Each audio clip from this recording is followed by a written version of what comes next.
Hey, good day mga kabajaj. So meron tayong bagong dating na unit. This is a Lazada unit. Pakita natin.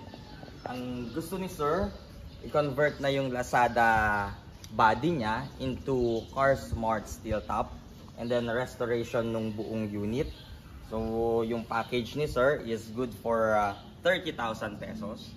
Ano yung scope ng 30,000 pesos? Pakita natin. Kasama na yung flooring restoration. Yung ganyang klaseng flooring, minor repair lang namin siya kino-consider, kaya pasok siya dun sa package natin na 30,000 pesos, including the steel top, full body repaint, restoration of flooring, and then the detailing process, the under chassis painting, the restoration of black rims, kasama na yan, including the painting of all rims. So yun yung kasama sa 30,000. So yung mga potential client natin dyan na same issues yung inyong unit, so you can have it for only 30,000 pesos.